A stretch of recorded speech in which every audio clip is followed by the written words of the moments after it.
When you've been injured in an accident or on the job due to the negligence of others, know this: your community has your back. Communities look out for each other, and I protect my community. Whether I'm fighting for a personal injury case, medical negligence, or winning the largest civil rights settlement in U.S. history, you will receive personalized and aggressive representation with a goal to maximize your win. Scan now to schedule your free consultation. Osborne and Francis, real tough lawyers.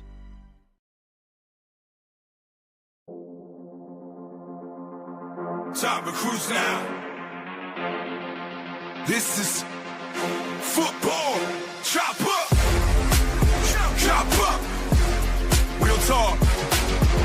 No front. If you ain't got an offer, you better tune in and level up.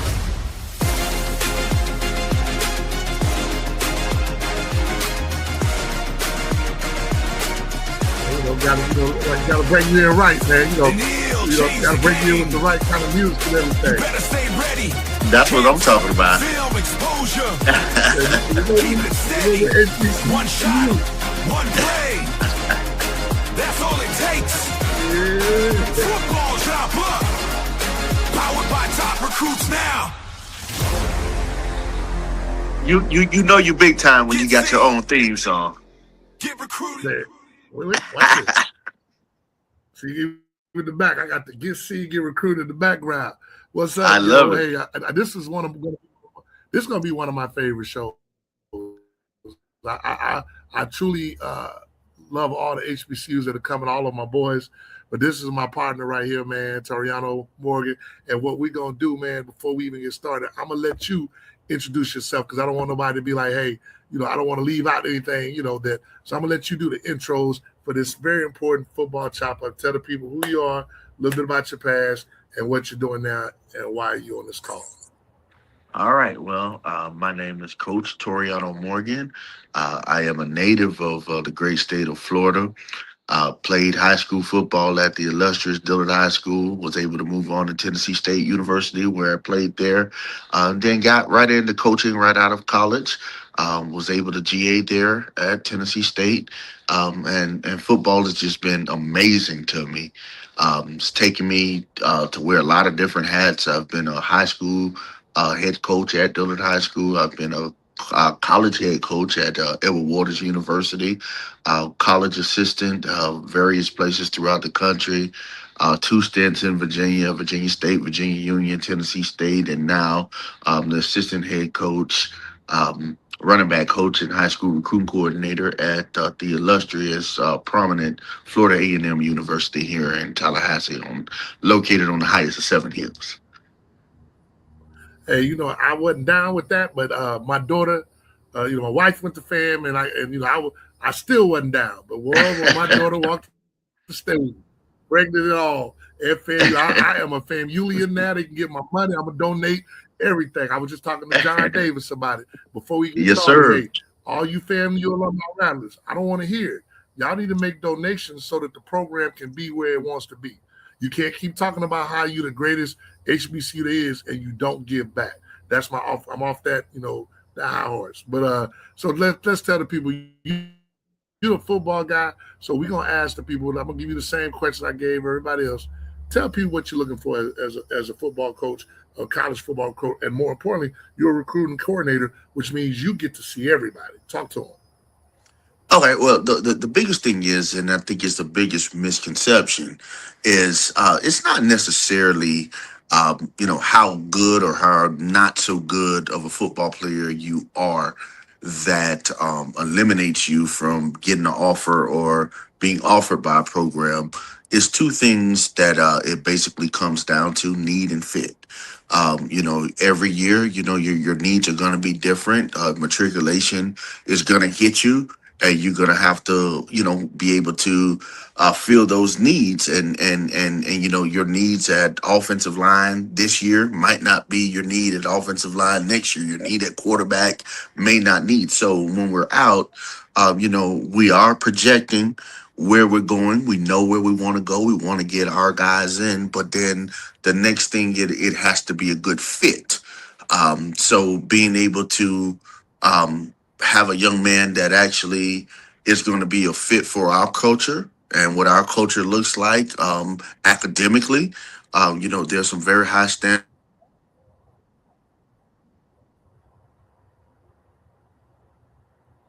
in our institution. Hey, for y'all who don't know, he's taking time. They are literally right now. They just got out of tornado warning, so his Wi-Fi might be glitchy. So I'm gonna try to hang on a little bit to make sure we get him right, and then hopefully he can come back on and finish what he's saying. Uh, but if he doesn't, I'll redo this one and we will do it when he's able to put out what he needs to put out. Because we don't want to let FAMU not be able to be seen in its proper context. That has nothing to do with FAMU's facilities and their Wi-Fi. They are under a tornado watch, so let's make sure that we clear. Because I know how sometimes we get, I don't want everybody feeling some kind of way. So let's see if my boy back on. Toriano, can you hear me?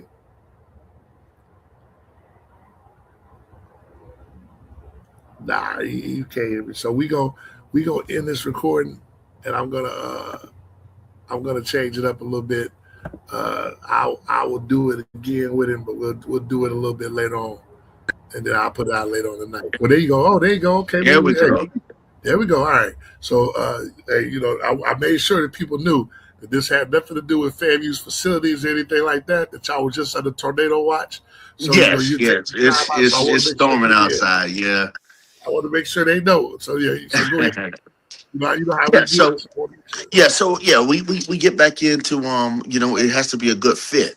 We want young men to be successful when they come through our program. So our standards, our culture, we want to make sure that once they come in, they're able to matriculate through it academically, but also get the best athletic experience as possible. Ultimately, win some football games, and then continue on to their next walk of life. What I will say, like to piggyback on that, I've had the fortune to know majority of the coaches on the FAMU staff before they came on this staff here. And I will say this, man, it's a great collection of men, of men, because you even have a white coach on the staff that he's a good man. But you have a great collection of men that really care about these kids and want to give them opportunity to get their degrees and play, big time college football. So that's a credit to you guys. It's a credit to the staff that Quinn put together. Like I said, these are just good men, like me, you want your kids around. So with that being said, man, we talked about what you're looking for. Tell the people a little bit how recruiting's changed, because me and you had that conversation with this whole NIL and all this stuff. Explain to some of the parents, some of the kids who might not know, because everybody's on this D1, D1, D1, D1. Explain how recruiting's changed. Well, recruiting has changed. Even it's not the same today as it even was at this point in time last year. Calendars are a little Mhm. bit more aggressive. So right now, official visits are being taken, and committable offers are being offered to young men. So at this particular point in time, uh, it's real in the game as far as being able to make that decision. So if you're a young man that's actively being recruited, I've always used a tagline that I think it's very important. You got to love those that love you and be realistic about where you are in the process right now, and projection of where you're going to play. So, HBCUs are out on the road right now and offering guys, and you know, we get the opportunity now to with the transfer portal target high school guys that maybe a year or two ago we may not have been able to get because of just how recruiting has changed. So understanding that parents have to understand that this thing is forever changing. It's an ongoing process, and they need to make sure they educate themselves so they don't allow coaches to come in and blow smoke up and they're not informed, and be able to make informed decisions when it gets to the point to when it's time to rock and roll as far as making commitments. And speaking of that, man, because someone asked me this. So they were asking about the camps, and I've said one of the most important things that you can do is get yourself in front of a coach Hmm. and let the coach see you work out. Because there's a difference between watching game film and I'm actually literally sitting there watching you work out. What's your thoughts on that? And because I always, that's one thing. You've been down to the HBCU camps we have had before. You've seen kids get offered that they wouldn't have got offered. You took a kid that came in as a long snapper, and he ended up long snapping at Edward Waters for you, and his dad is very happy about that. So just kind of explain why they should make sure they go to these camps, because if someone said, well, they're already recruiting guys, and I was telling them, yeah, they got guys they know, but y'all are still active recruiting. But the thing about HBCUs, y'all are active recruiting all the way up until after signing day is over with. Correct. And then even still with the HBCU camp, one thing that I can wholeheartedly say, being involved with it since the inception, I think one thing that the whole entire organization of how it's been set up is it's not just coaches that come to that particular camp, it's coaches that have influence on decisions that are being able to be made come to that camp. So at Right. that point in time, you get a head coach like a Quinn Gray that comes out there, and at that point, if he stamps a young man, that's a done deal. So you get a chance to now come and you have a great day if you fit the need at a particular university of what they're looking for. It's at the end of the cycle when coaches are able to go out. So at that point in time, it's a great time, and one of the final times that you're going to be able to see them live Right. before institutional camps start. So you get an opportunity to get in front of many head coaches that can make decisions, and you have a great day. There have been many young men that have walked out of that camp with the offer and had the opportunity to go on to institutions and further their football and academic careers. Yeah, with that being said, hot off the presses, Mississippi Valley, T Buck, those guys are going to be coming as well. So we got this one here in Orlando on May 17th. The one in Miami is May 23rd. Now the Miami thing, man, I mean, one thing I love about those Miami kids, they won't play. They ain't worried Right. about D1, D2, D3. They be free. If it's free, it's good for them. And the boys out there, and so I would recommend to anybody listening, especially if you're not in the Miami area, you might want to come to the May 17th one, because the Miami area is going to be full of talent. And you might not, you might want to go somewhere where they can really see you, where you have to take all that heat. Now, if you're a dog like me, I probably still go to Miami, but that's just me. I go to both, but everybody's different. So with that being said, man, we ain't got but two more questions, man. But the other one is, talk to me and talk to the people about player poaching. When I say player poaching, I'm talking about how HBCUs, and they don't understand that currently right now the bigger schools are coming and getting kids at HBCU. And as a matter of fact, you at an HBCU, you already know that if you got a running back and he's like that, he's probably going to be somewhere else the next year. So is to be fortunate enough to ball out and then leave and go somewhere else. Yeah, I mean, and that's just part of the game now. You can't take it, personal. I think maybe at the beginning of it, some coaches would say, it was personal, but now it's just part of the recruiting, it's part of the business. Hold on. Yeah, That you get a young man that hear you, comes man. in. That might but go. There you go. Okay, you got me now. Hello. There you go. You good? Man. All right, we're good. So yeah, Yeah, no, I got you now. as I was stating, that's just part of recruiting now. It's part of the business now that young men, they come in and they do There what you go. they need to do. I got you. Go there. Wherever you at, Got don't me? move. Okay, you got me now. Yeah, nah, yeah, I got you now. Okay. So, as I was saying, it's part of the actual business now of recruiting. That's a part of it. Young men come in, they do what they need to do. They have stellar seasons, great seasons, productive, and then you know, other institutions might be tracking them, might watch them, have former relationships with them, and then they get the opportunity to climb up. And the NIL and the rev sharing is a big part of it. So, they get opportunities to go and you know make a little money. Let's just call it what it is, and it's fair. So. You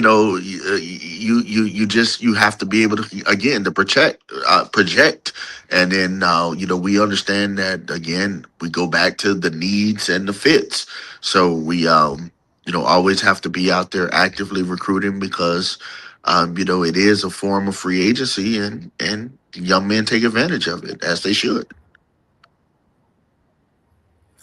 Hey, I just had that conversation recently about that. Young men should take advantage of it. If I was actually talking to, he don't deserve no, talking to some little guy over there, man, that he's actually your boss's boss. I was talking to him like maybe 2 hours ago. I'm not gonna say his name because he didn't make me mad, but he is a member of illustrious Cap Alpha Psi, so I can't really do too bad about it. But we was having that conversation. He was the number one recruit back in his day. But guys don't understand that these coaches and people want to bash these kids for going to get that money when like Lane Kiffin just left and got 13 million. It just is what it is. But I just wanted to make sure people understood that HBCUs kind of have, because someone apparently asked me that, and I told them HBCUs don't have a problem with that. Like if you ball and you do what you're supposed to do and someone gets you, the HBCU is not going to be bad mouthing. Whereas a lot of these Group of Five schools, if you ball, they might badmouth you to try to keep you there. You know what I'm saying? Stuff like that. But it just in the previous form, leaving Edward Waters University, I had three receivers that in consecutive years got the opportunity to elevate from Division II football to playing Division I football and come into programs and be mainstays. And so it was an opportunity that, they came and they served, they did what they needed to do at Edward Waters. The opportunity presented itself, and they were able to kind of move on and put a little money in their pockets. And hey, more power to them. We get it. Hey, like I always say, let me hold something. But anyway, man, with that being said, man, this is my last question for the day for you, man. Why FAMU? I mean, like if I'm a kid and I got these other schools, because we know that, quite frankly, we've been there. At the camp, El Waters may offer a kid, Jackson State may offer a kid, Hampton may offer a kid, FAMU, Mississippi Valley, Morehouse, Clark Atlanta. So why FAMU? Why not? The when you talk about HBCUs and tradition, um, in that conversation, one of the first institutions that's going to be named is Florida Agriculture and Mechanical University. When you start to talk about getting a top-notch education, and you talk about HBCUs and universities, period, throughout the country, you're going to talk about Florida Agricultural Mechanical University. When you talk about football programs that have been able to sustain over the years a level of standard of quality, you're going to talk about Florida A&M University. When you want to be coached correctly, um, you've got guys that have played at every level on this coaching staff that can get you better. Why not FAMU? But when you start to talk about coaching in the state of Florida, you're going to talk about Florida Agricultural Mechanical University. So with all those things line up and you talk about what's important to you as a player, a young man, we're going to get you developed athletically, socially, and academically. And at the end of the day, you're going to be all in with Coach Quinn, and we're going to win some championships. And we believe that. We don't just talk it, we walk it. And so when you say, why FAMU, I say, why not? Hey, I'm gonna say this, and I'm gonna leave it at this before I go. Now, and I have to say this, this, and this, we're gonna go off subject a little bit, but I saw my daughter. I was at my daughter's graduation, and I saw a lot of pretty little women. Just telling you, that fellas. My wife went to FAM, and I think she's beautiful. So I'm just telling you, little young fellas, you want to have you a decent looking wife, so you can have some decent looking children. I'm just telling you. So if you cannot go wrong being a young fella going to FAMU University. Now you can't get my daughter like that. Everybody, she off limits, but you can get some of them other people's daughters. So hey, make sure that you take a look at it. Make sure that, like, another thing too. Before we go, I meant to. I was just joking, but seriously, I'm glad I said that. Tell the kids what they need to do to set up visits to come through FAMU during the season. Okay, well then every week we do have our online, our on-campus visits set up. So if you reach out to myself as the high school recruiting coordinator and Coach Kennedy, who is the on-campus recruiting coordinator, we can get that taken care of. We want to have it in by Tuesday, so we can coordinate the visit and make it as impactful and efficient as it needs to be, so both parties get the opportunity to meet the coaching staff, get a point and see the experience and experience the entire experience from that standpoint. But that will be the process. And man, you did something. I'm gonna change it right now before I get up out of here, because you said something and did something that I like. So we're gonna change it real quick. And I want everybody to look at that ticket, because the man said, why not FAMU? So, hey, like he said, why not FAMU? So, hey, I appreciate your time, Coach, man. Thanks for everything. Look forward to seeing you out there again on the 17th.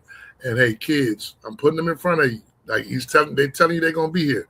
What more do you want? You can't say that I don't want you to come crying to me in December, because I'm trying to give you opportunities now. All right, brother. I appreciate you. No, I'm good. I appreciate you. All right. Peace, peace, peace, peace, peace.